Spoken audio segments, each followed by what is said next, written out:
venas y linfáticos de extremidad superior e inferior, que es lo que vamos a revisar el día de hoy. Con eso concluyo mi participación en este módulo. Probablemente nos veamos más adelante en hemato-onco, con algún tema ahí. Y bueno, vamos a seguir viendo sobre todo en fase 2, ¿no? En la supervisión de campos clínicos y todo. Muy bien.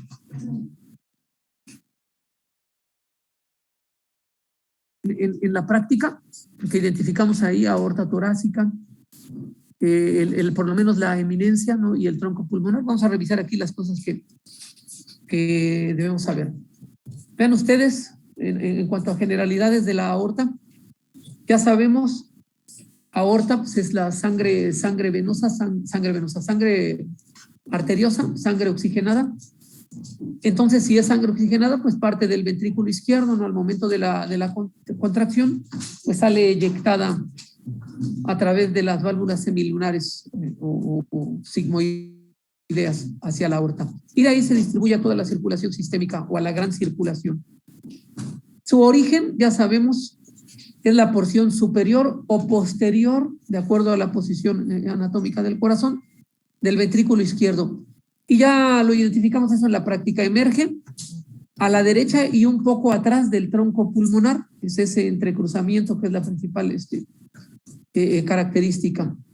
Su origen va a estar marcado por las válvulas semilunares y una serie de preeminencias ahí que corresponden a los senos aórticos. Ahí es donde emergen las dos arterias coronarias. La pregunta trampa, les digo que siempre se hace y todo, ¿cuál es la primera arteria que se origina de la aorta? Son las coronarias, derecha e izquierda.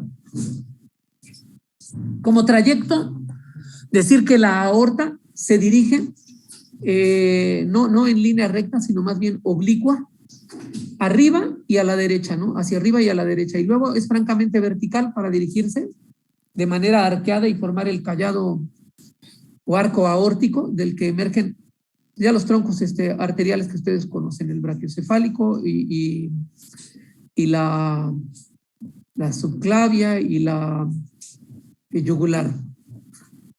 Hacia la izquierda y atrás, ahí da vuelta, ¿no? Más o menos ahí estamos a la altura de la cuarta vértebra torácica. A partir de ese callado aórtico y de la eminencia de estas otras arterias que irrigan la parte superior de las extremidades superiores, la parte superior de los hombros y pulmones, y cuello y cabeza, entonces va a descender verticalmente para situarse delante de las vértebras torácicas inferiores, y una vez que se dirige hacia abajo, perfora, atraviesa el diafragma. Entonces la parte que corresponde a la aorta torácica va a corresponder o va a terminar a la altura de la cuarta vértebra lumbar. Entre el cuarto y quinta vértebra lumbar, más o menos ahí termina la aorta. Se bifurca, obviamente ahí se bifurca formando las ilíacas comunes. ¿Por qué se llaman ilíacas comunes? Porque esa ilíaca del lado derecho y del lado izquierdo obviamente se va a ramificar en una ilíaca interna y en una rama externa que luego, más o menos superficialmente va a dar origen a la femoral, y se dirigen hacia las extremidades inferiores y obviamente en su trayecto irrigan la parte correspondiente a la cavidad abdominal y el hueco pélvico, los órganos viscerales y los órganos genitales con sus diferentes ramas. Muy bien. Entonces la parte que a nosotros nos corresponde es hasta el punto en el que abandona la cavidad torácica, perforando el músculo diafragma.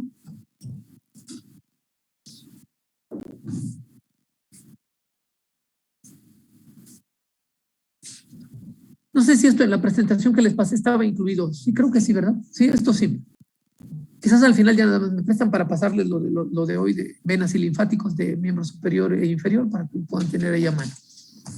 En cuanto al diámetro, las cosas que hay que destacar de la aorta, por eso se les llaman grandes vasos, vean ustedes. Su calibre permanece entre 25 y 30 milímetros. 25 a 30 milímetros. Luego ese calibre permanece regular en la emergencia de las arterias que irrigan la parte superior del cuerpo, el tronco brachiocefálico, la carótida, las subclavias. Después que termina ese arco aórtico y esas emergencias, su calibre disminuye a 18 a 20 milímetros y así es como se dirige hacia abajo.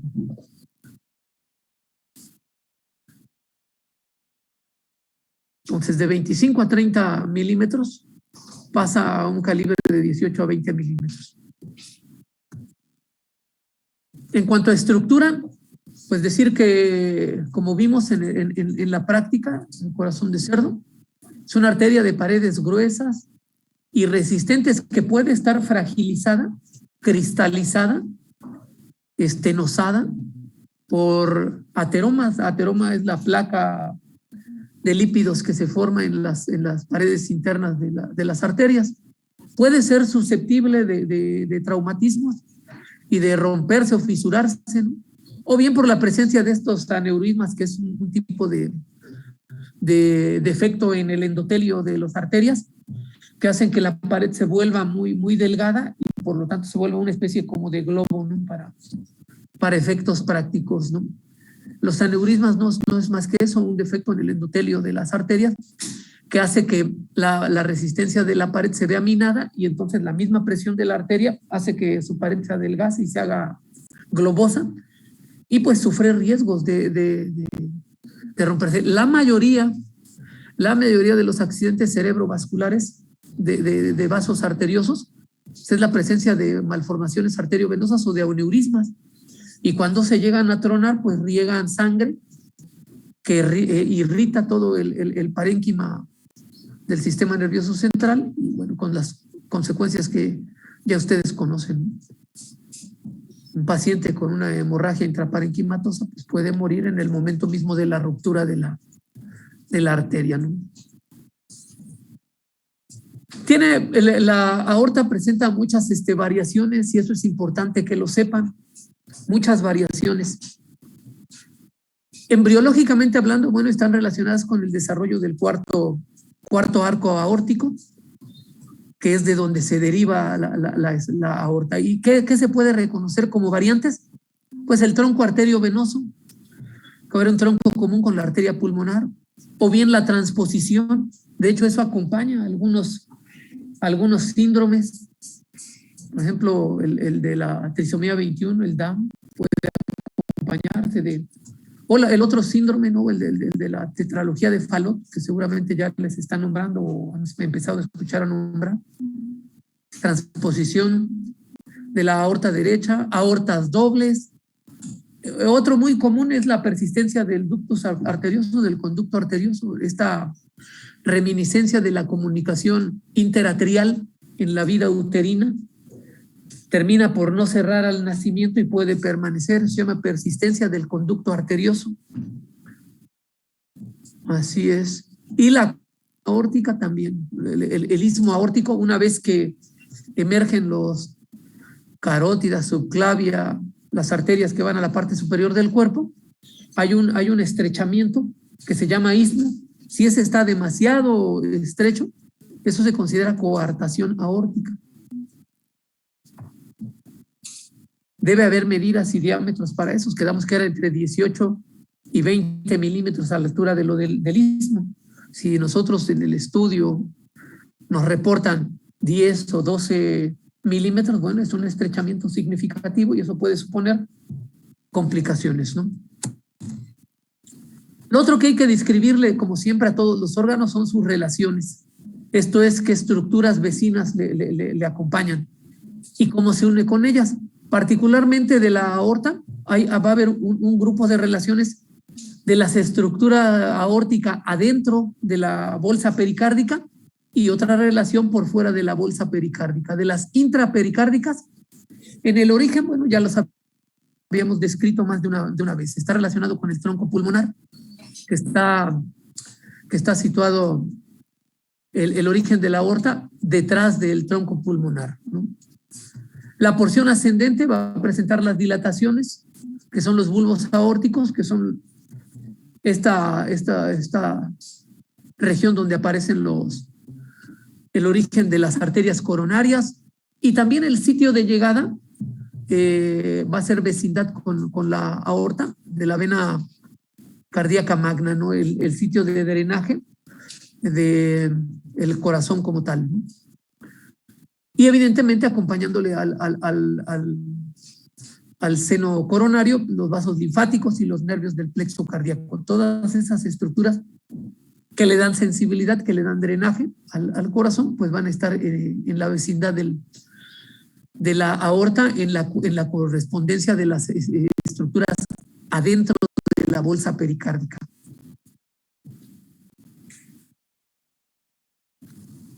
Por fuera de la bolsa pericárdica, en la parte intermedia se va a relacionar con el esternón, saber que es una estructura vecina, ¿no? Más o menos por detrás del manubrio. Y también va a haber una relación exterior a la bolsa pericárdica con los restos tímicos. Ahí ya va a depender de la edad del paciente, ¿no? Un timo completamente bien formado y funcional en el niño y un timo, los restos tímicos de una persona adulta o adulto mayor, ¿no? Con los recesos pleurales anteriores. El receso es esta zona donde la pleura se va a reflejar sobre sí misma y los bordes anteriores de los pulmones. Todo eso en cuanto a relaciones por fuera ya de la bolsa pericárdica, la emergencia de la aorta. La porción descendente, la porción de la aorta descendente, lo que corresponde a la aorta torácica propiamente dicha, esa porción va a tener un trayecto descendente, primero oblicuo abajo, a la derecha, y luego va a ser francamente vertical en la línea media, siempre muy protegidos por las estructuras circundantes, la columna vertebral, la parte de atrás, y obviamente aún en la lejanía, ¿no? Las estructuras de los restos costillares en la cara lateral y anterior. De esa aorta torácica descendente vamos a distinguir un segmento superior que va a ser laterovertebral, va a correr en la línea paramedial de la columna vertebral, la que corresponde a los cuerpos de las vértebras, y un segmento inferior anterior a las vértebras, que es como atraviesa el diafragma.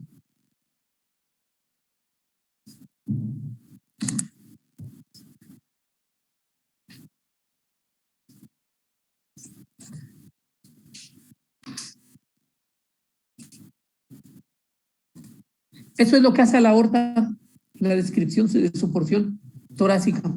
Rápidamente vamos a describir ahora el tronco pulmonar.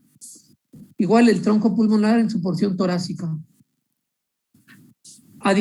O complementando, ¿no? Si la aorta era posterior, en todo caso, el punto de referencia aquí para el tronco pulmonar, en su descripción dentro de la bolsa pericárdica, bueno, es decir que el tronco pulmonar va a dar origen a la arteria pulmonar derecha y a la arteria pulmonar izquierda.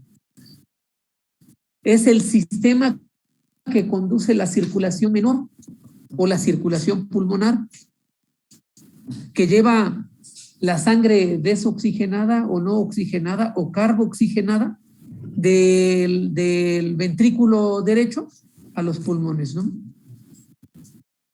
El retorno venoso va a llegar a la aurícula derecha. Ahí van a drenar también todo el sistema linfático, no solo el sistema venoso.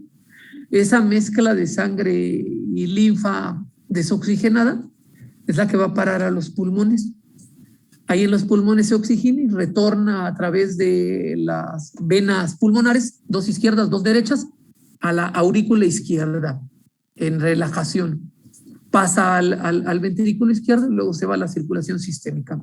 Es medio repetitivo esto, pero la verdad también es que cuando ustedes estén en el hospital no faltará que atraviese un médico allá les diga cómo es la circulación sistémica y pulmonar. Y con esta parte se ganan un chorro de cosas en el sentido de por lo menos de que no les dejen tarea extra o que no vayan a estarlos molestando posteriormente. Traten de aprendérselo así lo más simple, lo más objetivo, ¿no? Ya luego, si ya tienen eso, bueno, pueden ir aderezándole cosas, ¿no? Las estructuras que van pasando. En cuanto a origen, el tronco pulmonar, ya sabemos, es una emergencia de la parte superior izquierda del ventrículo derecho. una zona que se, así como del lado izquierdo hay un fundíbulo también ahí. Su origen está situado por delante y a la izquierda del orificio de la aorta. Y arriba y a la izquierda del orificio aurículo ventricular derecho, ¿no? La válvula tricúspide. Es regularmente circular. ¿Se acuerdan de la medida de la aorta? De 25 a 30, ¿no? Vean ustedes aquí, su circunferencia media es de 72 milímetros. Siempre acuérdense de esto, hay una relación en promedio de 3:1 vena-arteria. Más grandes las venas, más pequeñas en diámetro las arterias. Pero, pues las arterias tienen una capa muscular y entonces tienen pulso y tienen mayor fuerza. En cambio, las venas son más fáciles de distenderse porque no tienen esta capa muscular y se mueven a veces a través de válvulas en algunos casos, ¿no? Entonces, vean ustedes, 72 milímetros en el hombre, 68 milímetros en la mujer. Esto, la única variante es la condición física, ¿no? Anatómicamente, pues siempre el tamaño y peso de la mujer en proporción con el hombre suele ser menor. En teoría y de manera general, ¿no? Cada caso es particular. En ese orificio se localizan la válvula pulmonar compuesta de 3 valvas semilunares o sigmoideas o de nido de golondrinas, les llaman, ¿no? Esas son, digamos, los relieves anatómicos importantes. El origen, el diámetro y la presencia del aparato valvular. ¿Cómo se dirige? Bueno, ya lo más o menos visualizamos en la práctica. El tronco pulmonar se va a dirigir hacia atrás, a la izquierda y hacia arriba.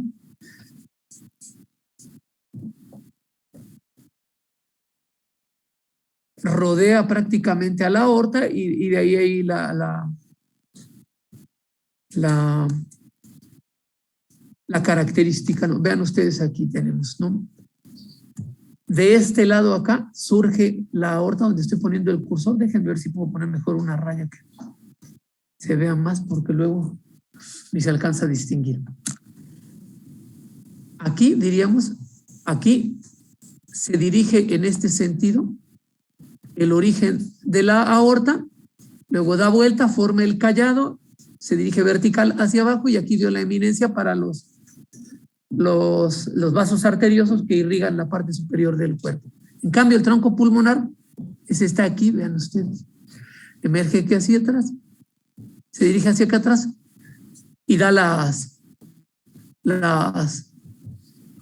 arterias para el pulmón derecho, el pulmón izquierdo.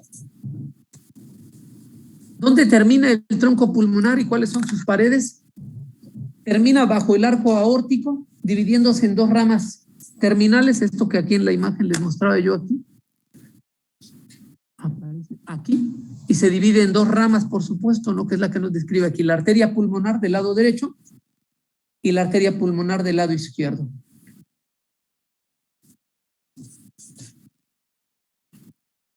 Hay ahí un reborde que es el que marca esta bifurcación y eso se conoce como espolón pulmonar.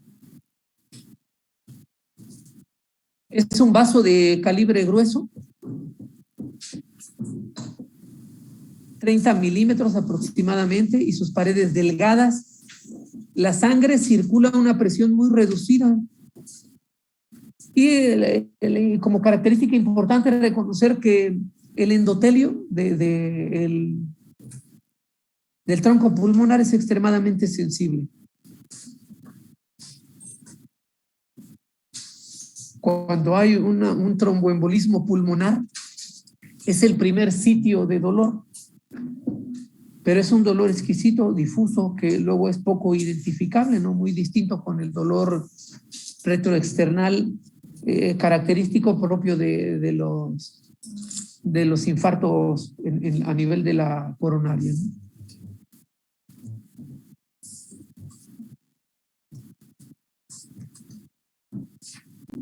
Caramba, le estoy dando al revés. En cuanto a variaciones, así como le distinguimos variaciones a la aorta, bueno, también hay algunas variaciones y anomalías para el tronco pulmonar. Las variaciones son numerosas y pueden provenir El otro era el cuarto arco aórtico, ese es el origen embrionario de la aorta. En el caso del tronco pulmonar, su origen es el sexto arco aórtico. ¿Qué anomalías, qué variantes se pueden encontrar? El orificio pulmonar puede llegar a presentar estenosis congénita o la presencia de un orificio común con la aorta que se llama troncus arteriosus. El tronco arterial puede presentar atresia, esto es que no haya en el desarrollo embrionario, que no se haya desarrollado. Y en las ramas originadas en el tronco arterioso pueden estar ausentes y pueden estar reemplazadas por arterias de origen aórtico.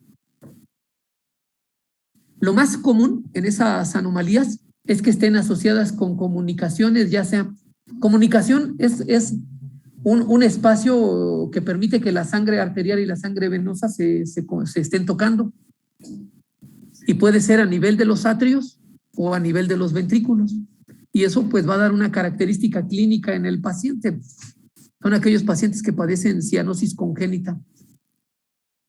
Y obviamente se ven como amoratados, como azules, ¿no?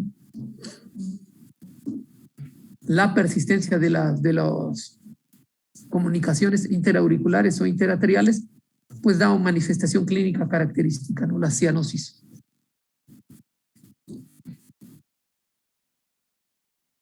En cuanto al tronco pulmonar, bueno, y sus relaciones, le vamos a distinguir en la parte de adelante arriba y luego a la derecha y a la izquierda por la ramificación que tiene, ¿no?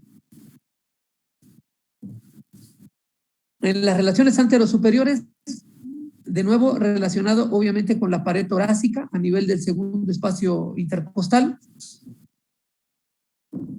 Y a la derecha va a estar en contacto con la aorta ascendente. A la izquierda, perfectamente, íntimamente relacionado con la aurícula izquierda.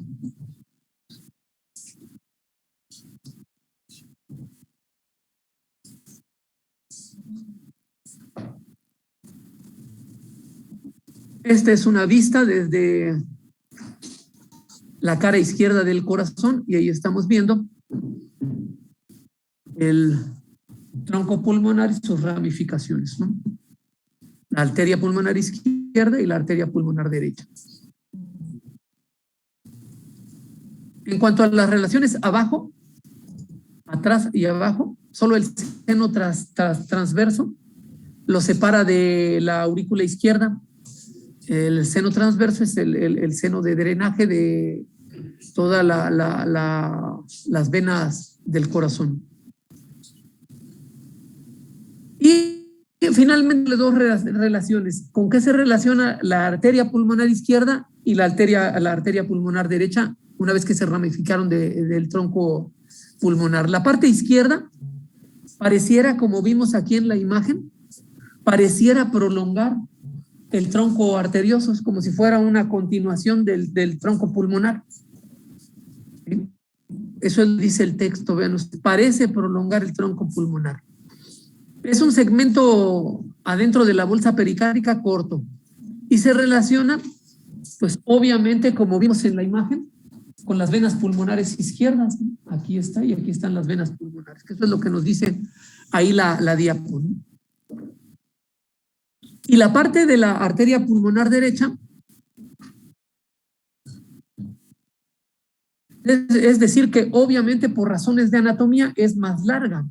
El corazón está situado un poco más del lado izquierdo que del lado derecho. Entonces, por esas razones, la arteria pulmonar derecha es más larga y más horizontal, atraviesa un trayecto, digamos, más largo, ¿no? Es un poco más voluminosa que la izquierda. Pasa por debajo del arco aórtico, detrás de la vena cava superior. Eso sería con respecto a aorta y tronco pulmonar, la parte torácica.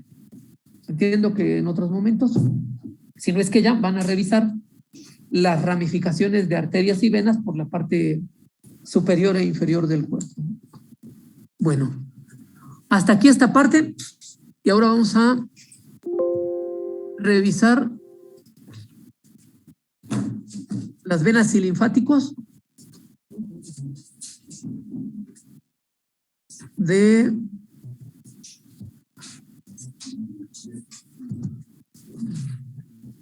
la extremidad superior. Venas y linfáticos. Muy importante recordar, venas, sangre desoxigenada, el retorno es de la periferia al centro, de la extremidad al corazón.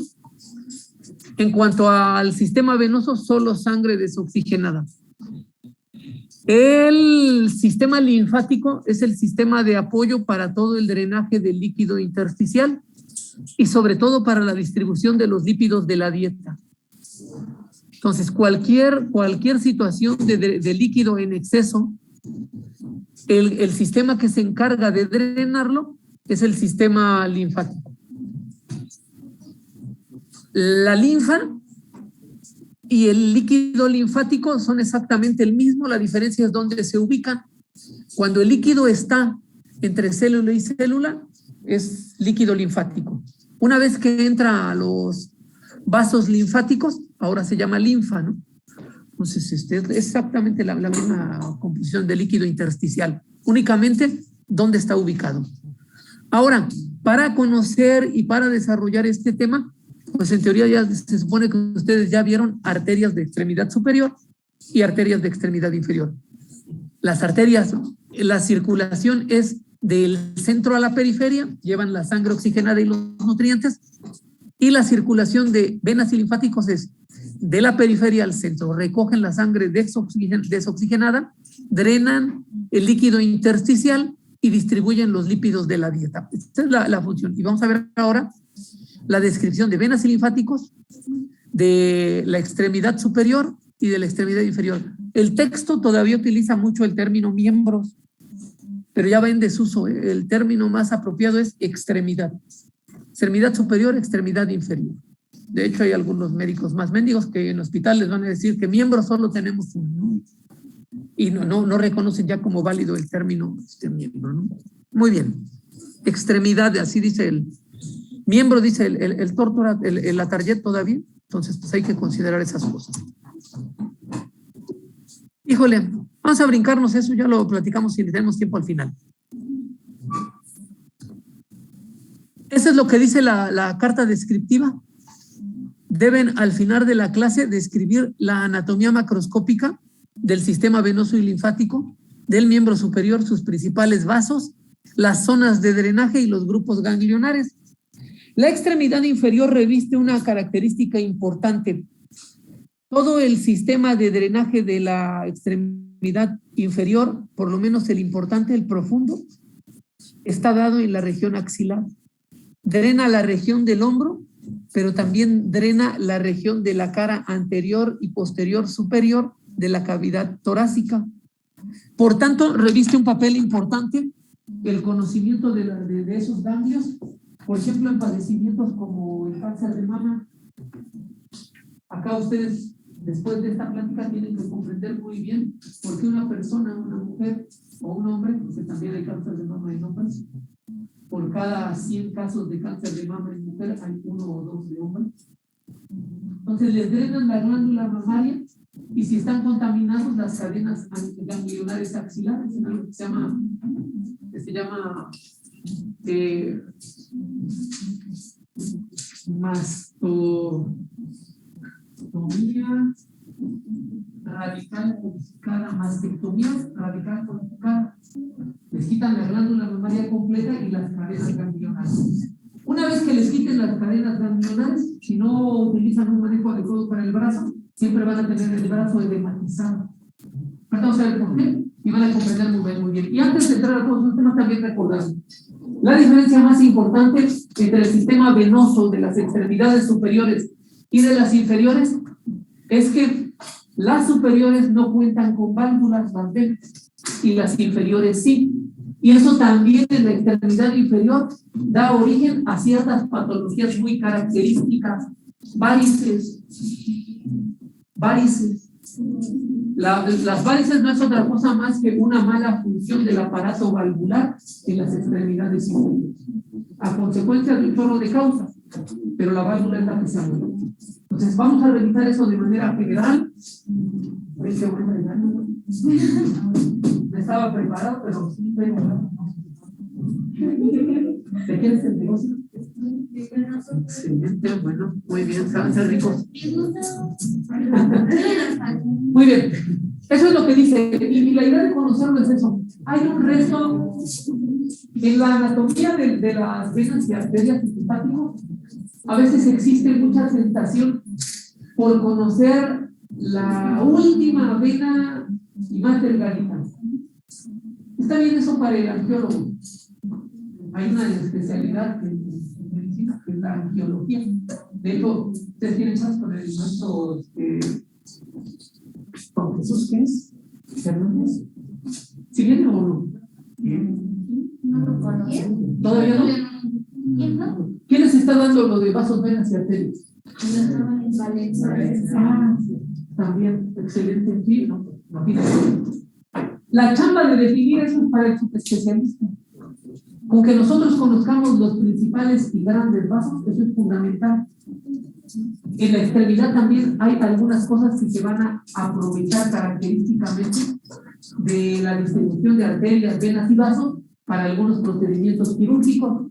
Por ejemplo, el operar en traumatología las extremidades generalmente se hace bajo isquemia. Conocer la anatomía ayuda también a aprovecharlo en nuestro favor. Esa es quizás la parte importante de conocer este tipo de aditamentos. Una vez conocidas las arterias, conocer el sistema venoso y linfático se vuelve como de risa. Y hay dos máximas siempre. Para toda arteria hay un par de venas satélites. Toda regla tiene excepciones, ahí las vamos a ver. Pero para cada arteria de extremidad hay dos venas satélites. Entonces eso es lo que vamos a conocer. Si ya tenemos el nombre de la arteria, pues vamos a tener el nombre también de la vena. Las vamos a recuperar ahorita nada más a efectos de repaso. Y reconocer esas enormes diferencias.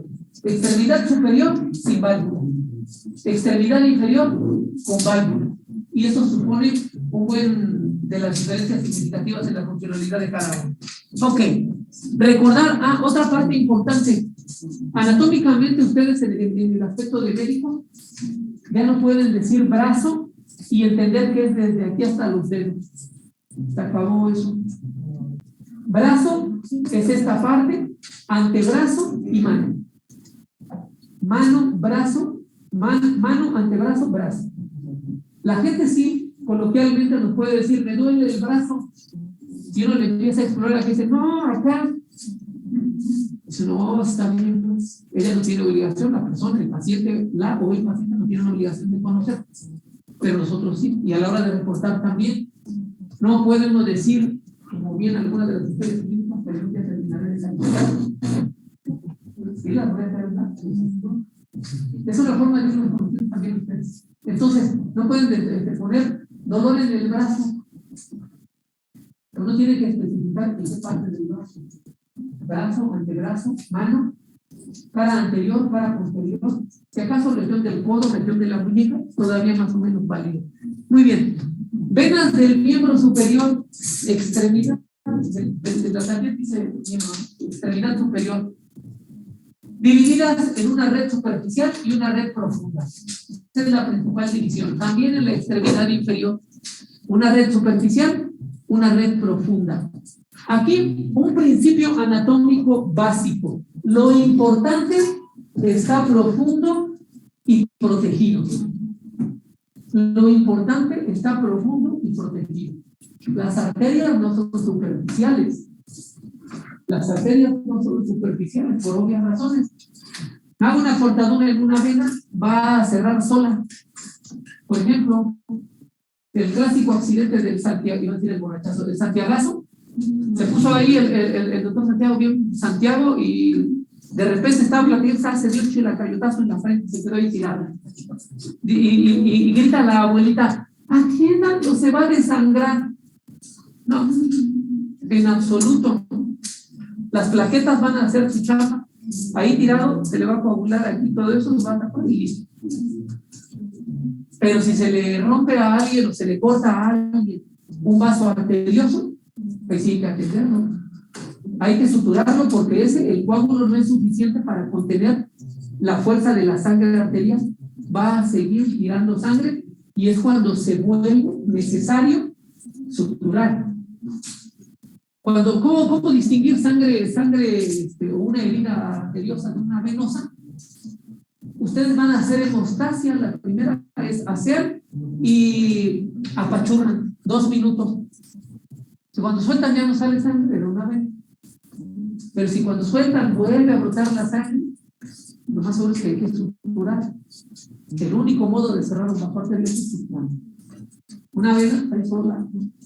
El clásico borrachazo que no tiene remedio, no, o sea, así como usted, en el charquito de sangre que haga ahí le sirve para que haga coágulo y ahí el problema. Entonces, red superficial y red profunda. La red superficial la vamos a utilizar en salud, en medicina, en enfermería, para muchos procedimientos benéficos para el paciente o necesarios para su rescate. Ahí vamos a hacer funciones, vamos a colocar catéteres y vamos a hacer procedimientos.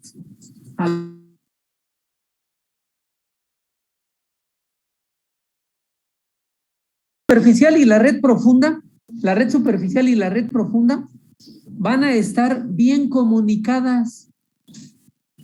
Una de las ventajas del sistema venoso, que hace un poco de diferencia con el arterial, es que la comunicación entre ellas garantiza siempre el retorno venoso y la irrigación, el drenaje. Entonces, hay un grupo de venas que se llaman así, comunicantes o perforantes, que comunican la red profunda con la red superficial. Y hay una serie de vasos confluentes a nivel del brazo, del antebrazo y de la región hifosa axilar que contribuyen a que estén comunicadas la red superficial con la red profunda. Distinguir de la red venosa profunda, lo que les decía, ya conocidas las arterias, la descripción de las venas se simplifica. Y punto importante, en la extremidad superior, las venas profundas son avalvulares, no tienen válvulas. Vamos a tener venas profundas en la mano, en el antebrazo y en el brazo.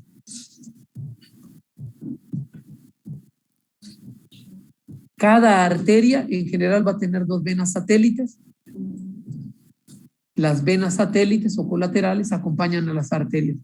De la red venosa profunda de la mano y del antebrazo. En la mano vamos a tener 2 arcadas venosas superficiales y 2 profundas. Las superficiales incluso son visibles cuando dejamos la mano caer por gravedad. En el dorso de la mano son muy visibles las arcadas venosas superficiales. ¿Sí? Y en el antebrazo se ordenan 2 venas radiales y 2 venas cubitales. ¿Cómo distinguir rápido? Siempre, bueno, al menos yo me lo aprendí a decir, radio, la antena del radio, decía, ¿no? Y obviamente en el lado contralateral pues está el cúbito. A lo mejor ustedes ya no distingan radio como los de antes porque el radio ustedes lo traen en el celular y nada más le ponen los audífonos y listo, ¿no? Pero antes todo maldito radio tenía una antena y para que uno pudiera sintonizar la rancherita de Monterrey, pues había que mover la antena para algún lado y que sintonizara mejor, ¿no? En fin, yo así me lo aprendí. En donde está el pulgar es radio, la antena del radio, y del otro lado es el cúbito, cubital. Entonces, en el antebrazo 2 venas radiales y 2 venas cubitales. Ahí va a llegar las tributarias de las más considerables, el tronco de las metacarpianas palmares y de los de la vena del dorso de la mano. Palmares y dorso de la mano. La eminencia tenar y la hipotenar, que también están ricamente vascularizadas. Cortarse los dedos son escandalosos, sobre todo porque pues por muy profundas que estén, siguen siendo muy superficiales las arterias y las venas, ¿no? Dato importante aquí, a la hora de puncionar, cuando ustedes tengan pacientes diabéticos, si tienen que estar haciéndose la prueba por lo menos de la glucometría capilar, que se piquen en los costados de los dedos. Emerge un poco más rápido la muestra de sangre y es menos doloroso. Los pulpejos están llenos de terminaciones sensitivas, sobre todo de dolor, entonces les van a estar doliendo más si se pican en la yema del dedo. En el brazo, 2 venas braquiales y braquio ya nos suena también a brazo. Se originan en el codo, ahí vamos a tener la braquial común. Cuando existe es habitual observar ahí un conducto venoso colateral. La vena braquial va a recibir una vena procedente de la manera de la red superficial, que es la vena basílica. Ya sabemos, tenemos nada más 2 venas profundas allí importantes, ¿no? La basílica y la cefálica. Existen algunas excepciones, toda regla tiene sus excepciones, al enunciado de que hay 2 venas por arteria. Las arterias digitales a nivel de los dedos, ¿sí? Esas van a tener nada más una vena satélite, no 2, y la otra es la parte final del drenaje venoso de la extremidad superior, la vena axilar, que es la más voluminosa. La vena axilar va a tener solo una vena satélite.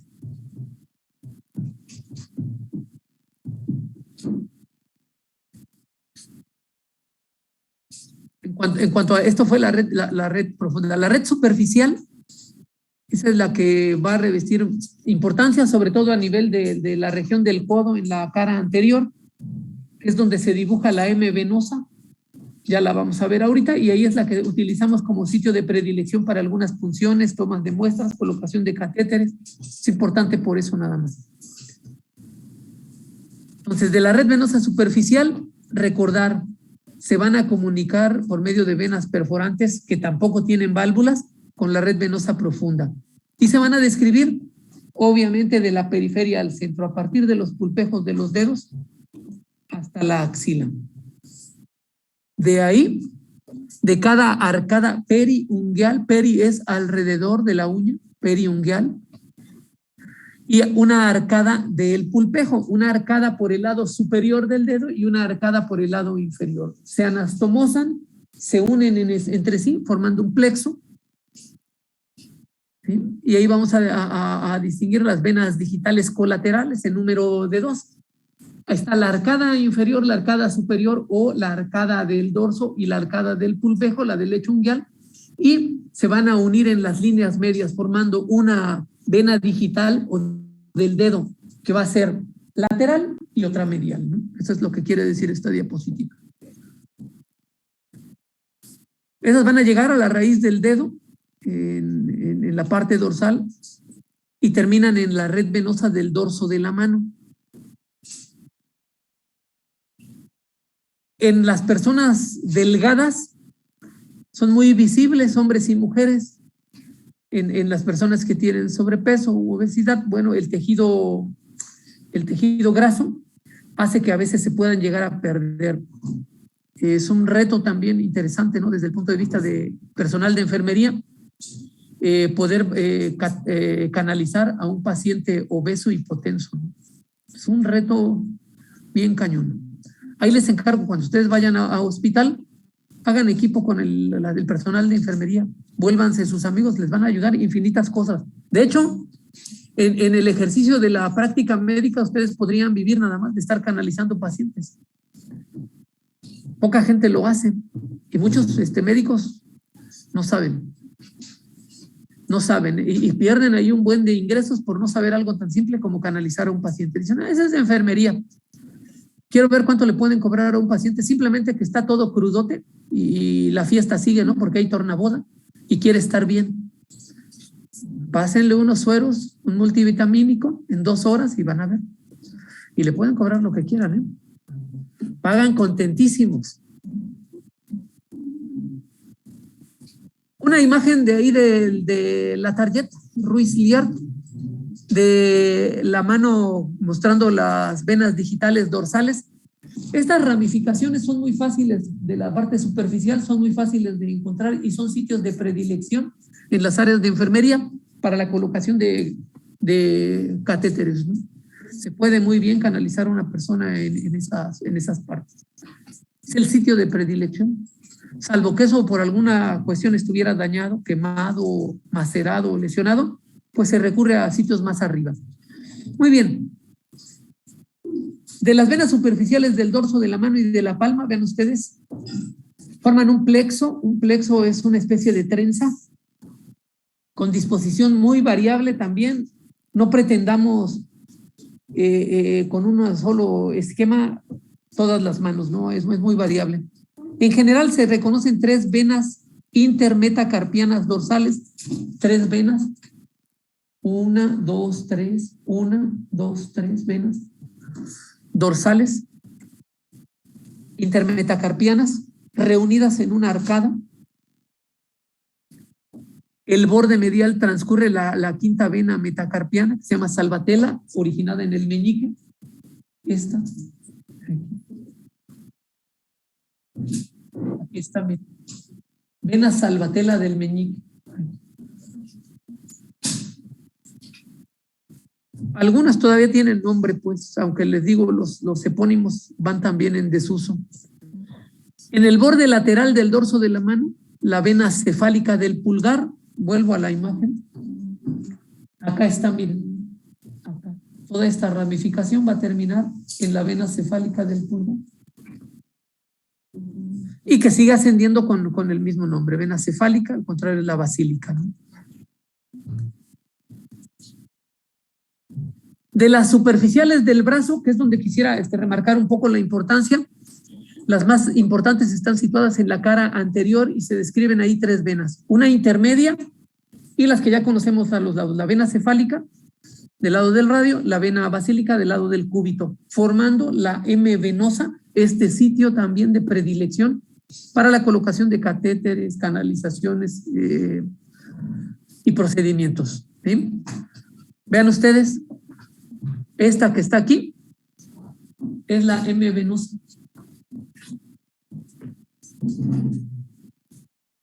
Cualquier muestra de sangre que quieran tomarles, pues recurren a cualquiera de estos vasos, ¿no? Ligan el brazo, se pronuncian un poco más las venas y utilizan para puncionar. Son venas de buen calibre. A veces los practicantes son los que dicen, ay, se le ponchó la vena. Pues no manches. No se le ponchó, se la perforó de lado a lado, ¿no? El modo de incidir con la aguja es la clave. Un ángulo entre los 25, 35 a máximo 45 grados nos puede hacer coincidir con el trayecto de la vena. Si lo hacen muy vertical, pues la van a pinchar, ¿no?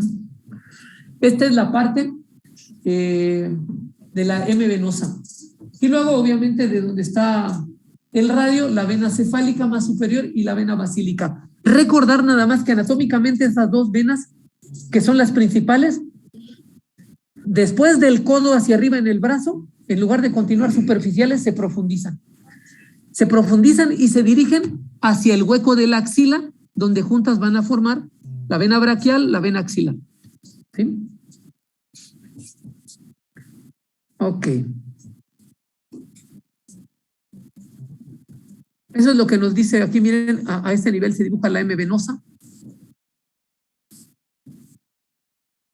Luego se continúan como vena cefálica y basílica y luego conforme van aumentando, bueno, se van haciendo más profundas. La vena cefálica a lo largo de la superficie lateral del brazo. Lateral en la posición anatómica, acuérdense, es individuo de pie, cara al frente, la extremidad colgando a los lados de los brazos y la palma de la mano mirando hacia el frente. Por eso, del lado de donde está la cefálica se considera lateral y del lado donde está el meñique, la basílica, y esto es medial, ¿no? Y termina en la vena axilar, la vena cefálica. La vena basílica sigue la cara medial del brazo y termina también en la vena axilar. La vena axilar, digamos que es el confluente de todo el sistema venoso de la extremidad superior.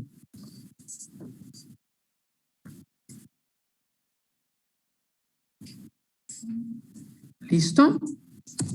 Ok. Es igual la descripción aquí de la M venosa con algunas pequeñas variantes. Las personas que hacen lo de la halterofilia o lo del fisicoculturismo llegan a desarrollar muy superficialmente los trayectos de esos vasos y se llegan a hipertrofiar, y entonces observamos características como estas. Esos pacientes son ideales para el equipo de enfermería, ¿no? Casi sin ver, le pinchan y ahí está la vena, ¿no? En el otro extremo están los pacientes hipotensos, ¿no? En la hipotensión, aunque se distienden los vasos venosos, se pierden y se dificulta mucho. Y es cuando más urge no canalizar a los pacientes. Muy bien.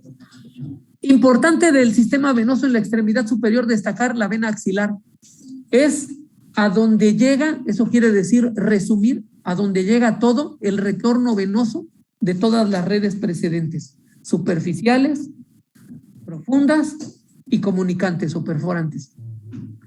Y resulta de la unión de dos venas braquiales y de la unión de la braquial con la basílica, ¿no? Ahí también llega el drenaje de algunos de los sistemas de ganglios linfáticos. Ahorita vamos a revisar algo de eso. Por su anastomosis, la trombosis de la vena axilar no ocasiona necesariamente graves trastornos circulatorios. Esto es, como está ricamente ramificada con las venas superficiales y las venas profundas, aunque se llegara a taponar la vena axilar, eso no complica la integridad de la extremidad. Y de hecho es lo que se utiliza en las isquemias quirúrgicas, en las cirugías de traumatología. Los procedimientos de RAFI, reducción abierta con fijación interna, en cualquier fractura del hombro, se hacen bajo isquemia quirúrgica, se liga todo el brazo y cuando se corta aquí ya no emerge nada de sangre excepto la que ya esté extravasada, ¿no? Muy bien. En cuanto a la diferenciación de tamaños arteria-vena, eso es importante. En la mano, el tipo fetal persiste toda la vida, las venas superficiales son las que dominan. ¿Sí? Esto es importante. En la mano persiste el tipo fetal y las venas superficiales son las que dominan. En el brazo hay una especie de equilibrio entre venas profundas y venas superficiales, y en el brazo y hombro las venas profundas son las vías principales y están profundas, obviamente, ¿verdad? No están superficiales. Entonces, conforme nos alejamos de la mano o nos acercamos hacia el tronco, los afluentes principales van a estar superficiales, intermedios, profundos.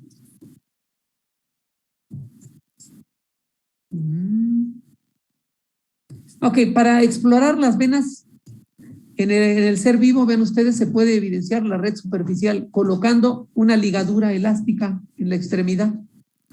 Se pueden visualizar así, a ojo de buen cubero, a simple vista, y también pueden ser utilizados en algunos estudios.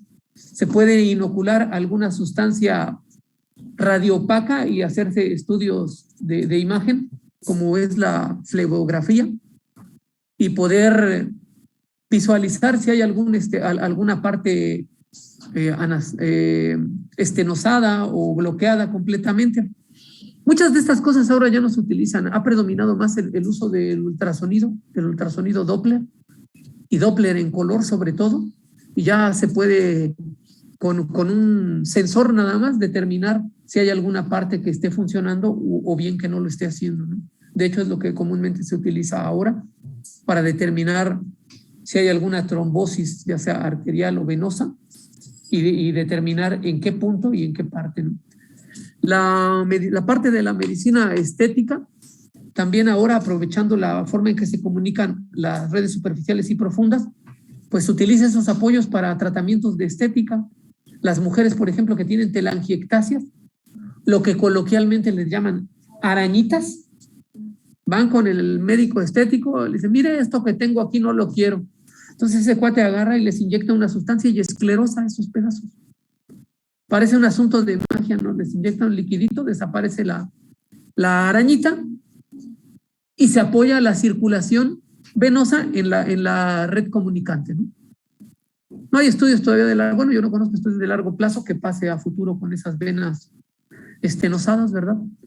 pero también es algo que se maneja como tratamiento en la cuestión de las varices. Lo vamos a ver ahora en la parte de extremidades inferiores, ¿no? Ahí es una bronca porque se cortan verdaderos segmentos de venas totalmente deformadas y se apoyan en este tipo de cosas y de estudios. Muy bien. Uso, vean ustedes, son innumerables las circunstancias en las que se pueden utilizar las venas superficiales, punciones venosas para extraer sangre, punciones venosas para perfundir fármacos o para reponer elementos de la sangre. Ya casi no se pone sangre entera. Ahora se perfunden algunos elementos de la sangre, glóbulos rojos, plaquetas sobre todo. También se pueden hacer punciones venosas para explorar los grandes vasos. Particularmente, ¿no?, para los cateterismos de tipo cardíaco, no se utiliza a nivel de la femoral o a nivel de la subclavia. Se pueden utilizar y cuando están limitados esos, bueno, se recurre todavía a algunas otras. Ahí las imágenes de las técnicas y procedimientos. Esa es una colocación de catéter Majorcar para la hemodiálisis en un paciente. Se utilizó esta región del brazo, ¿no? Se apoyaron en la M venosa, ¿no? Y se hacen ahí las fístulas AB para poder proceder a la hemodiálisis. Ganglios rápidamente, ganglios y linfáticos del miembro superior. El drenaje linfático igual que el sistema venoso, el drenaje linfático del miembro superior va a tener una red superficial y una red profunda. Cada una de esas redes va a tener vasos y ganglios, ya sabemos, ¿no? En los ganglios linfáticos axilares, ya se los comentaba desde hace un rato, se resume la circulación linfática del miembro superior. Toda la circulación linfática del miembro superior va a llegar a los ganglios linfáticos axilares. Van a drenar toda la extremidad superior, pero también la glándula y la pared del tórax, la glándula mamaria. No ayudan mucho los dibujos y menos el proyector, pero bueno, ahí tenemos los linfáticos del miembro superior, una vista desde la perspectiva anterior y destacar nada más en esta región, que los vamos a ver ahorita, los ganglios axilares. De la red linfática superficial, decir que recoge la red linfática superficial, obviamente piel y tejido subcutáneo, es superficial. Recogen linfa de los planos superficiales, piel y tejido subcutáneo. Esto es bien importante. Si hay alguna pregunta que venga en su examen y ustedes les diga qué tipo de territorio o de dónde recogen linfa los ganglios superficiales, bueno, no van a ser de el hueso, por ejemplo, ¿no? Porque esto es profundo. A nivel del brazo, 3 grupos. A nivel del antebrazo, 3 grupos. A nivel del brazo, en la cara anteromedial, y a nivel del hombro, en la fosa axilar. Obviamente vamos a tener ganglios a lo largo de todo el brazo y van a recoger piel y tejido subcutáneo de esas porciones del cuerpo. Se reconocen superficiales los ganglios supratrocleares, y aquí ya el nombre nos dice en dónde están. 3 o 4 centímetros del epicóndilo medial, por debajo de la piel, en contacto con la vena basílica y el nervio cutáneo, por encima de la tróclea. Y hay ganglios deltopectorales, ahora se llaman deltopectorales, antes eran de Aubry,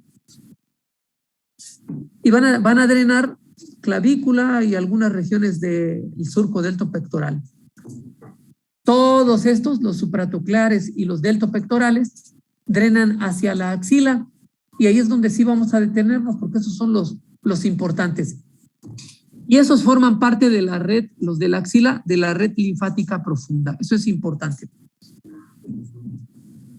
Vean ustedes, de los ganglios linfáticos axilares, son importantes tanto por el número como por la extensión del territorio que drenan, sobre todo de la región mamaria, y por lo que hace al cáncer tan común ahora, ¿no?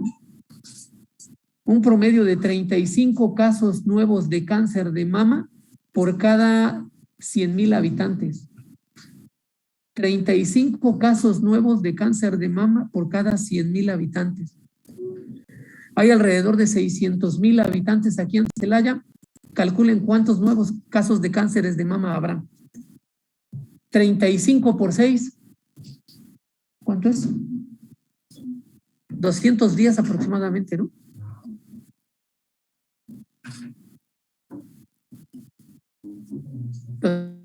$200, ¿verdad? 210 nuevos cánceres de mama nada más en Celaya. Es una condenada cosa espantosa. Y no hay seguro popular, y no llega el mendigo bienestar, y no hay medicamentos para ellos, ni procedimientos quirúrgicos. ¿Cuánto creen que cuesta una sesión de quimioterapia cáncer de mama?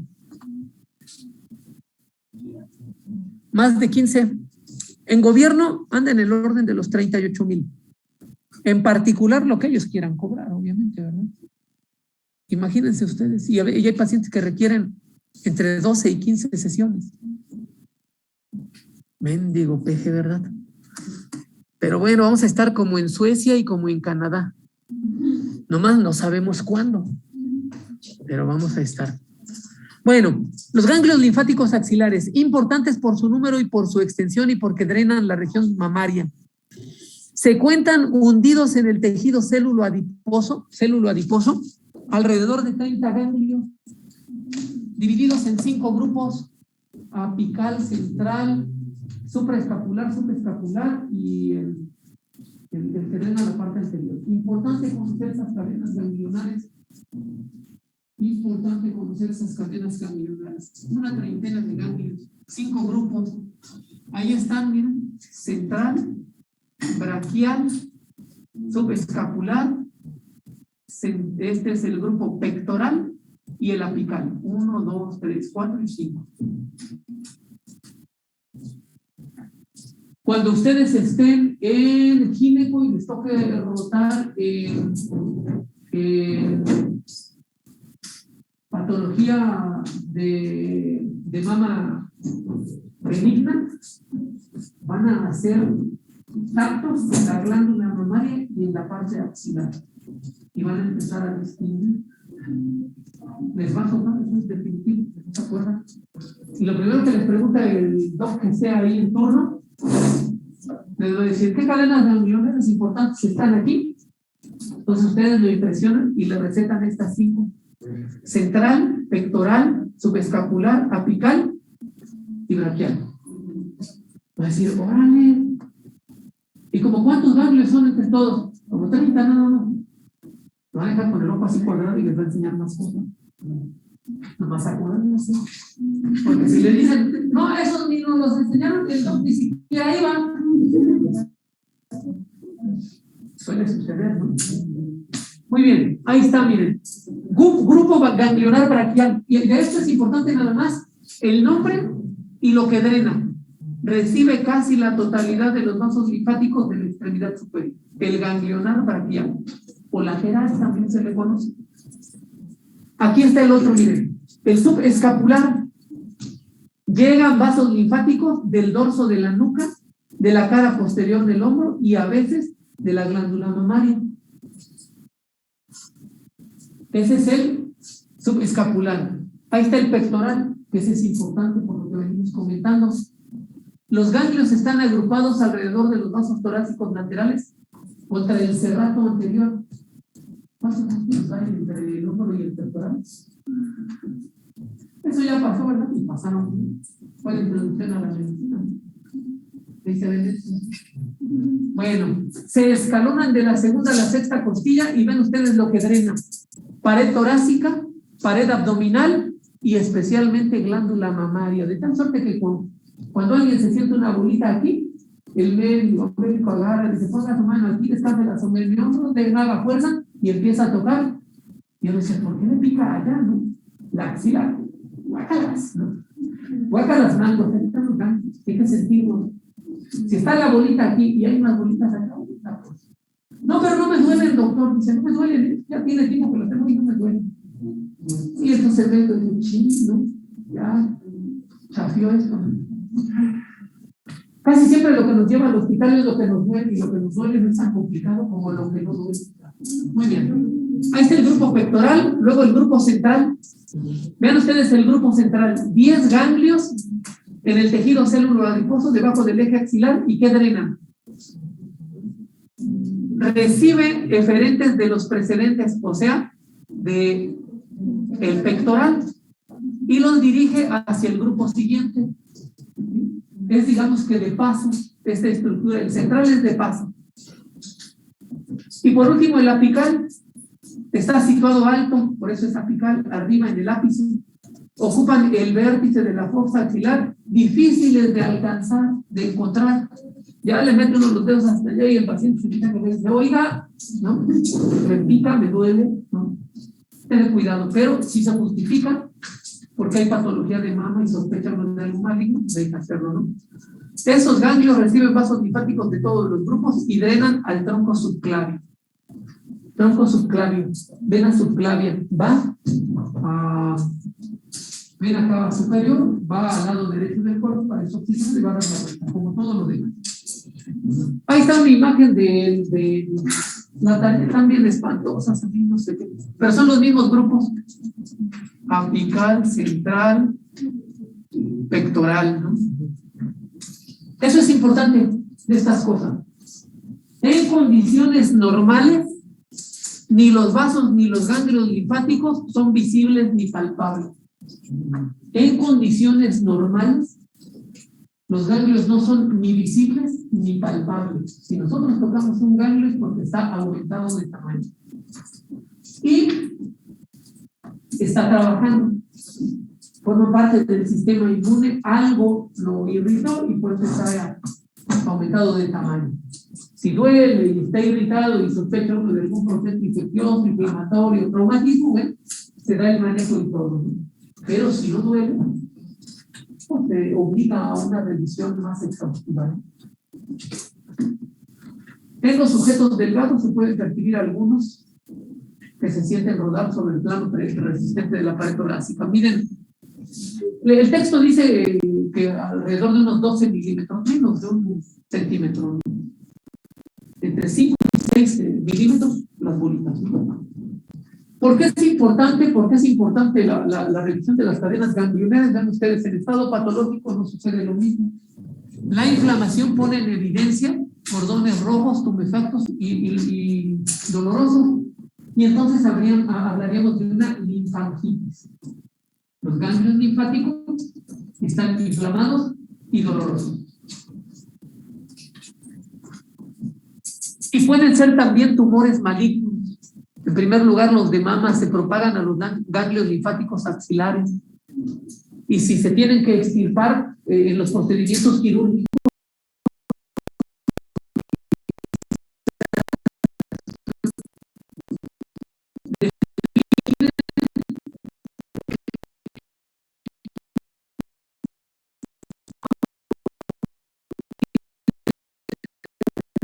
todos los ganglios, una biopsia transoperacional ayuda para eso, para definir el criterio clínico del procedimiento. En ese momento se va una especie de intermediario, de una enfermera circulante, se lleva la muestra, se cubre a la paciente y se espera alrededor de unos 10 minutos, 5 o 10 minutos a que el anatomopatólogo observe un corte de esos al microscopio y encuentra células que no son propias del tejido.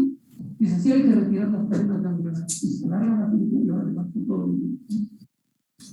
Ahí es muy importante ahí la anatomía, cuando participen en esta cirugía.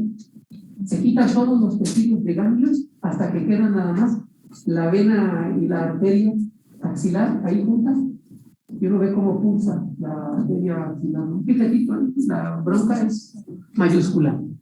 Vean ustedes, la linfografía también se puede inyectar con sustancias radiopacas y bueno, hacerse estudios de imagen con el sistema linfático. La circulación de la linfa en el miembro superior es condición esencial de vida. Si a alguien ya le quitaron las cadenas ganglionares axilares, no va a tener cómo drenar el exceso de líquido intersticial. De tal suerte que las mujeres que son posterior a una cirugía de mama radical modificada, siempre traen del hombro a la muñeca una licra, una tela de licra o una malla que les está apretando la mano y que hace las veces del sistema linfático. Y se les pide, se lo dicen del brazo, sino que eventualmente les estén moviendo, les estén subiendo, para que por gravedad drene el exceso de líquido superficial del sistema linfático. Si lo dejan colgado, pues se les hacen unos brazos, ¿no?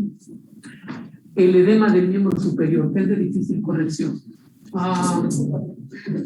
Hasta ahí, última parte nada más. Bueno, nos tardamos en lo del extremidad superior, pero mucho de lo que vamos a revisar ahora en la extremidad inferior, ya lo vimos aquí con este. Solo vamos a ir a los nombres de las venas y a las venas ganglios y a la diferencia que hace con lo del sistema valvular.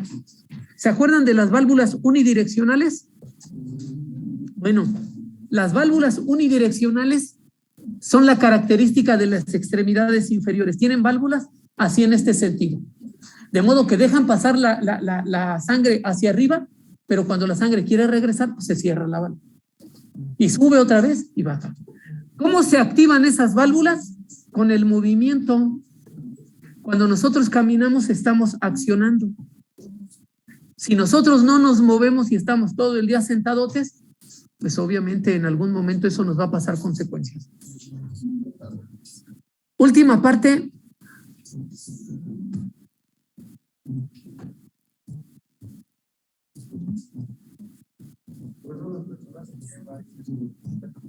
Sí, claro.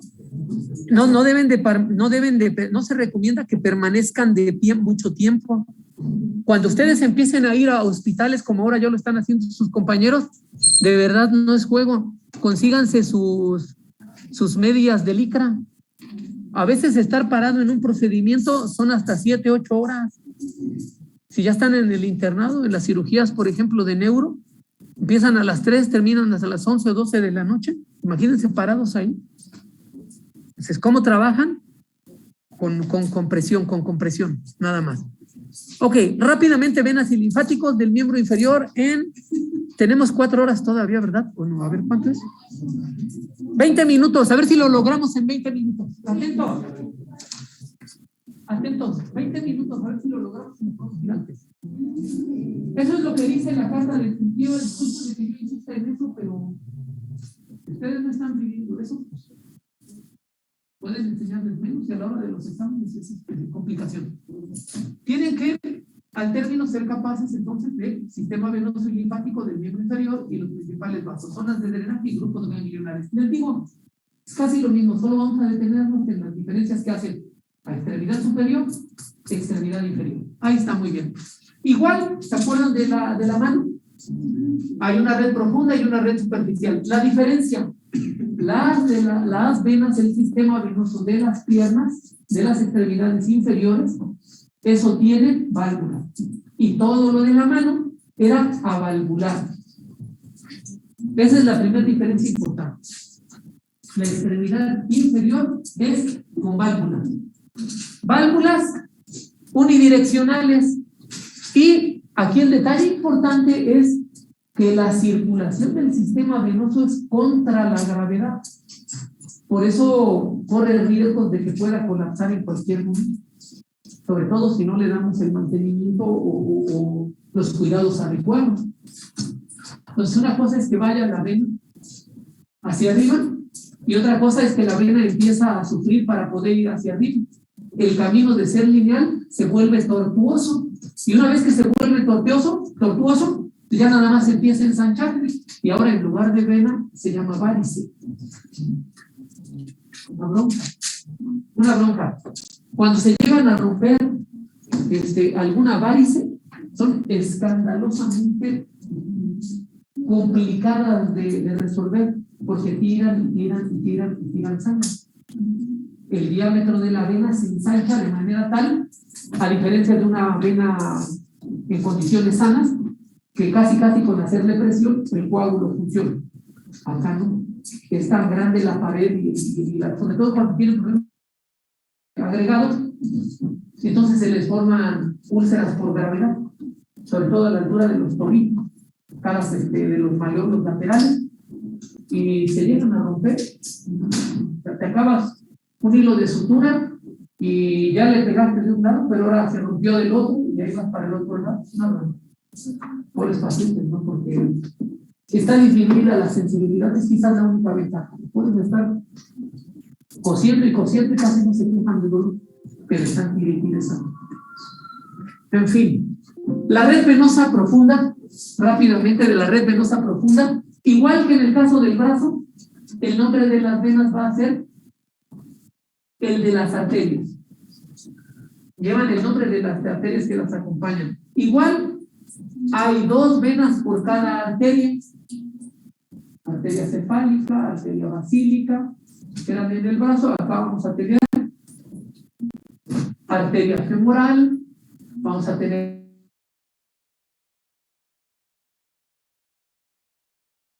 dos venas por cada arteria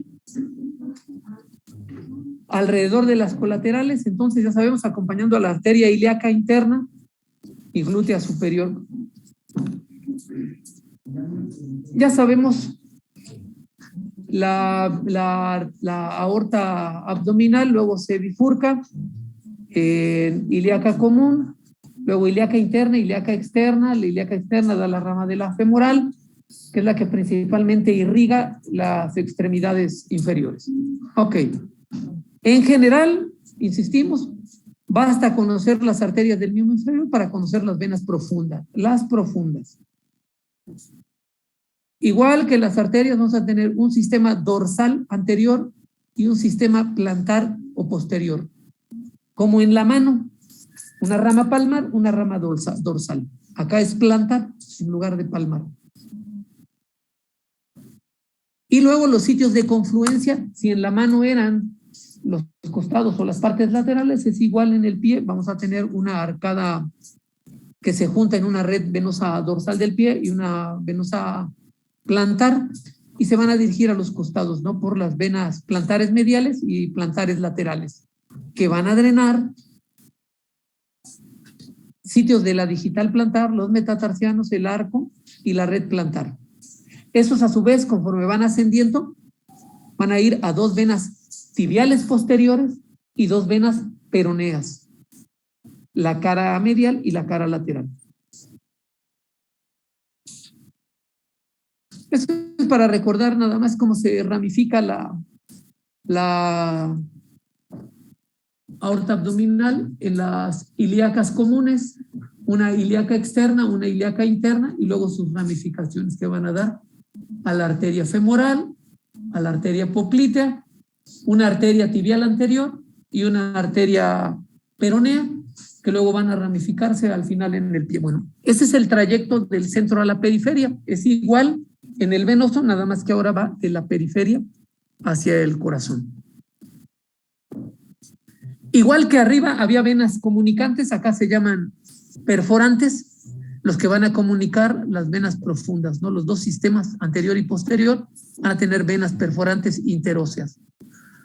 Ese sistema venoso posterior va a drenar su sangre en las tibiales posteriores, y una vez que asciende van a recibir en las proximidades del músculo sóleo, van a recibir a las venas tibiales anteriores, y entonces tibiales anteriores y posteriores se van a juntar para formar la vena poplitea. La vena poplitea, principalmente, para distinguirla, vamos a en la cara posterior de la rodilla, en el hueco popliteo.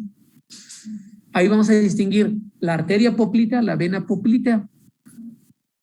Es un sitio también donde podemos recurrir para sentir el pulso.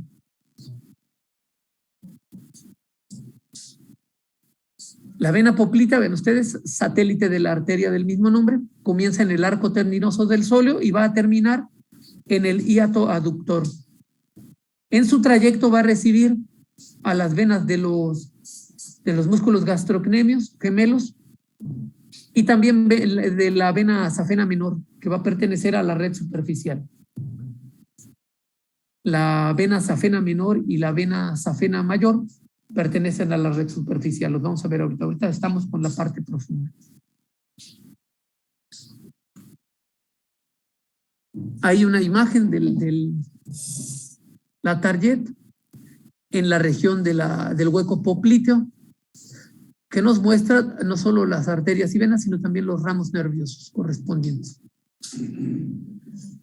La vena femoral en la parte profunda es la continuación de la poplitea, es satélite de la arteria femoral, una arteria que principalmente en la región inguinal pues se puede utilizar, ¿no?, para recurrir a ella, a veces para tomar gasometrías, ¿no?, o muestras sanguíneas cuando estamos imposibilitados de hacerlo en otros lugares de más fácil acceso, pero que por cuestiones de que el paciente, por ejemplo, cayó en paro, ya no podemos encontrar esos accesos arteriales o venosos, se puede recurrir a la región inguinal, ¿no?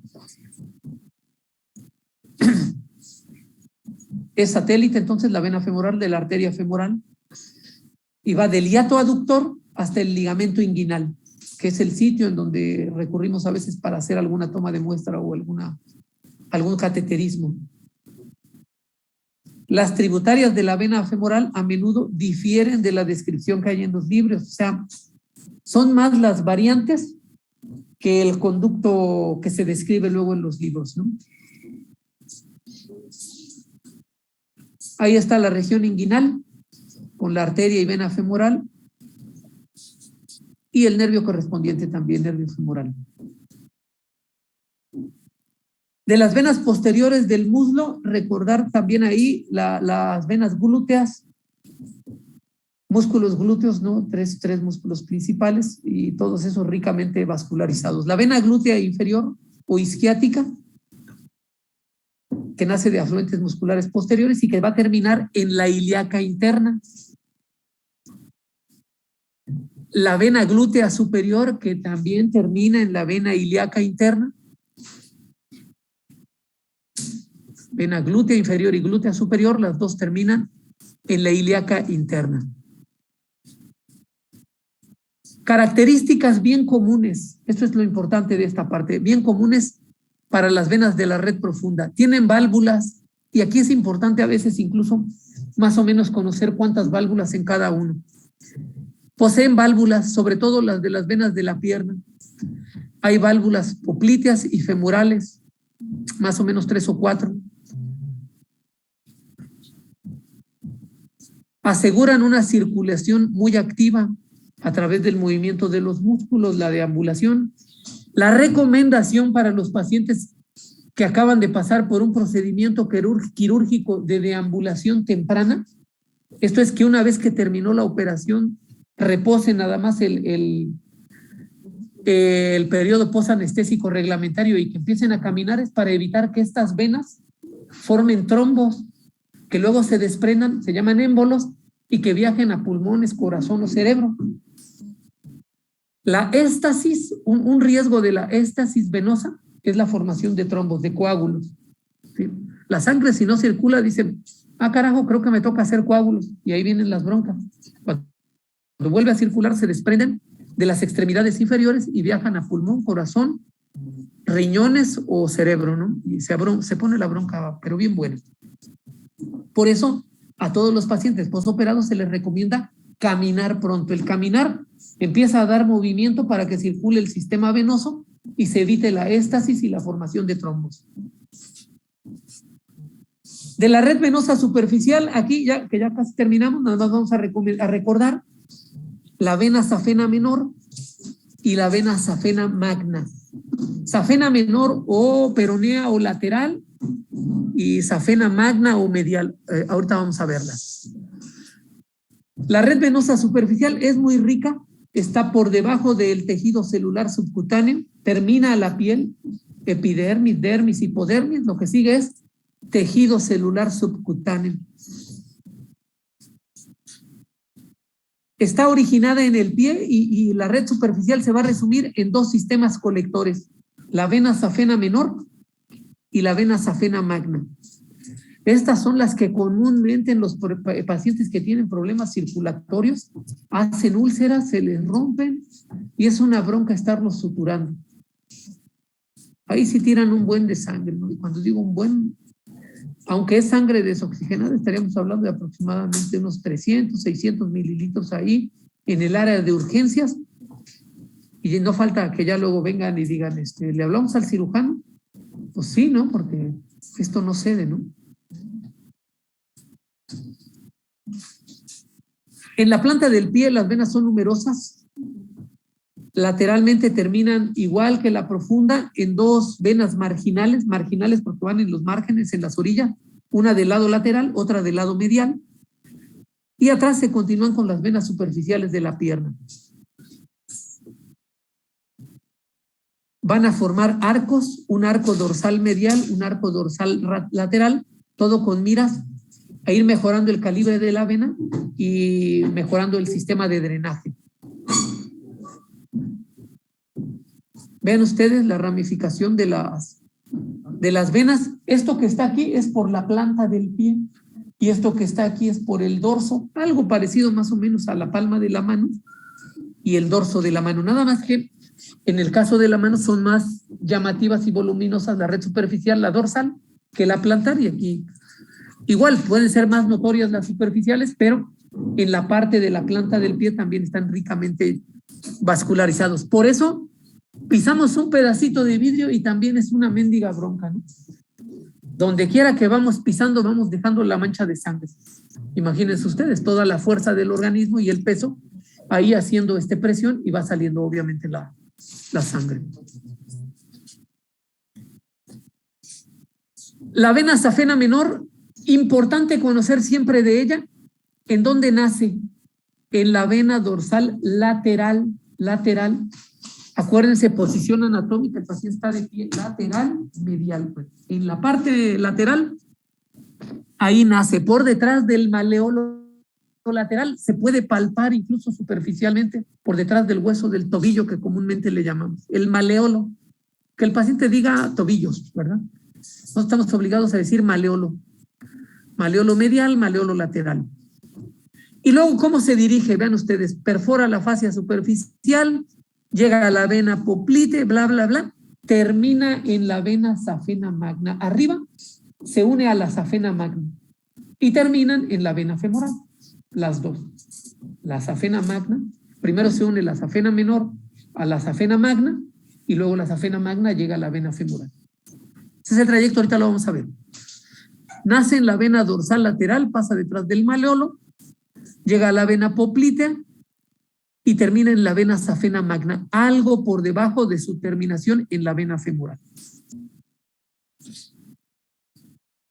En el trayecto, pues bueno, va a tener ahí comunicación con las venas comunicantes y recordar de la vena safena menor el número de válvulas a lo largo de su trayecto. Puede ir de 8 y hasta 15 válvulas.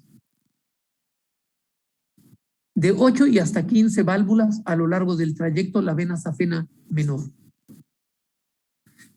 Allí una imagen de la vena safena menor en la pierna derecha. Obviamente estamos viendo, aquí es atrás, aquí es adelante y aquí va, miren, detrás del maleolo, pasa por la región poplitea, se une a la vena safena magna y desembocan en la femoral.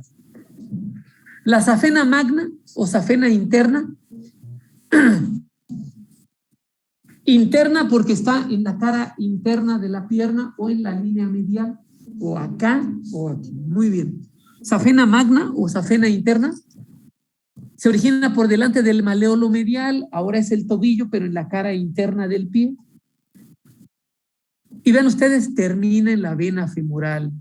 La vena safena magna termina en la vena femoral.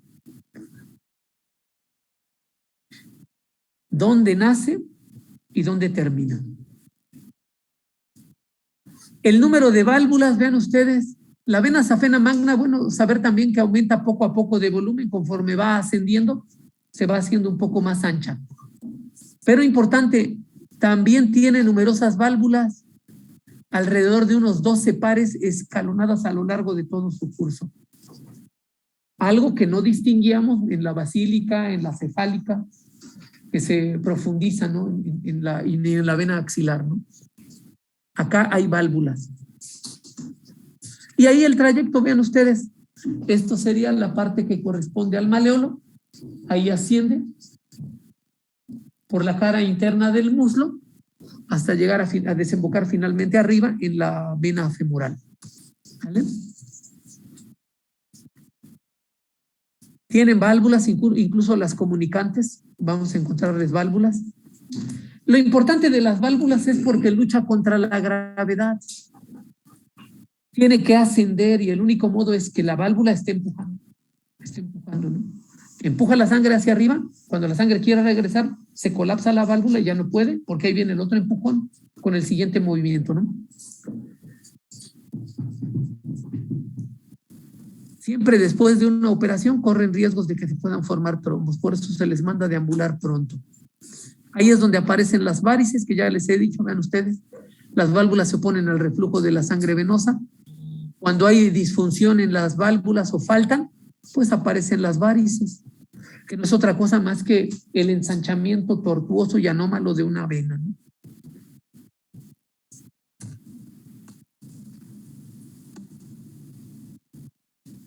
Estas son las válvulas, vean ustedes, aquí están.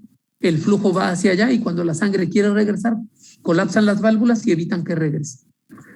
Y esta es la formación de las venas varicosas, vean ustedes. Ahí donde voy poniendo el cursor. Se dificulta la pared, se provoca éstasis y aumenta el tamaño y el volumen como un mecanismo de compensación para el volumen de sangre que van acumulando, ¿no? Última parte, ahora sí, última y nos vamos. Los vasos y ganglios linfáticos del miembro inferior. Solo voy a detenerme porque es lo que tiene relevancia clínica en la red superficial inguinal, red superficial en la región inguinal. Acuérdense lo que les he dicho siempre. Muchas partes del cuerpo que pueden tener riesgo de entrada o salida de microorganismos o de agentes patógenos externos, como parte del sistema inmune, tienen que estar ricamente provistos de sistema y ganglios linfáticos para proteger, ¿vale? Entonces solo voy a detenerme en esa parte. Es igual, el drenaje de linfa es superficial y profundo, y ya sabemos, es vaso, ganglio o nódulo, y en donde se resumen todos, vean ustedes, los ganglios inguinales, por eso me voy a detener en ellos, los de la región inguinal, son los que resumen todo el drenaje de la extremidad inferior, ¿vale? Es los que vamos a ver.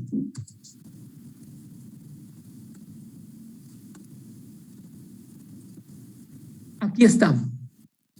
Los ganglios inguinales, para poderlos estudiar, dos líneas imaginarias. Esta es la región genital, de hecho aquí se observan los órganos genitales, y esta es la región inguinal. Esto.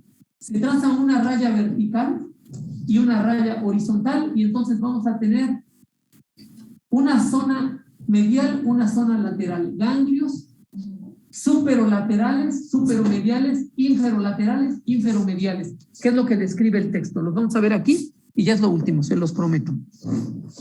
Ahí está, miren. Hay un grupo superolateral, que son los ganglios más voluminosos. ¿Y qué es lo que drenan? La región glútea, la pared abdominal. El superolateral, el que les decía yo, está arriba acá. Ahora, el superomedial, el que está arriba y hacia la región genital, son ganglios más pequeños, reciben afluente de pared abdominal, órganos genitales, escroto, pene o vulva y clítoris, así como la región perineal, lo que es la piel y la mucosa anal. Como son sitios de entrada de patógenos, pues tiene que estar el sistema inmune ahí alerta para vigilar. Los otros dos grupos,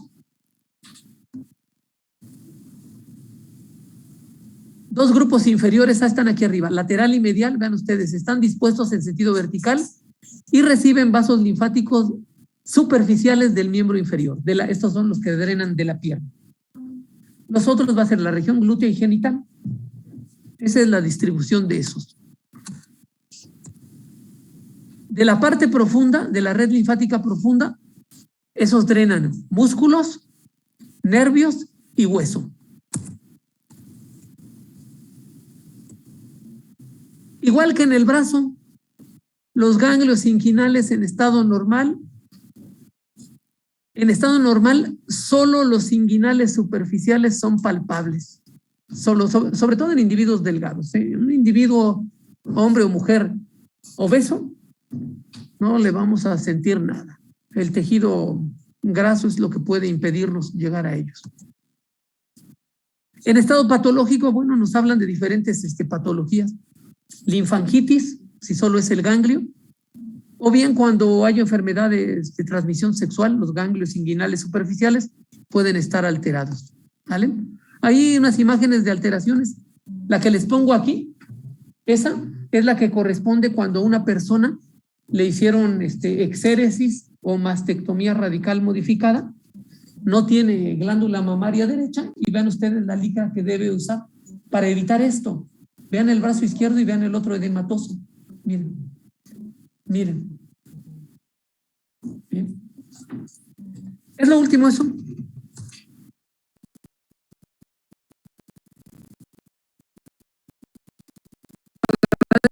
veras la paciencia. Si me prestan por ahí la memoria del otro día, les paso para que la compartan con ustedes, la presentación. Ojalá les sirva de algo también. Al contrario, gracias a ustedes.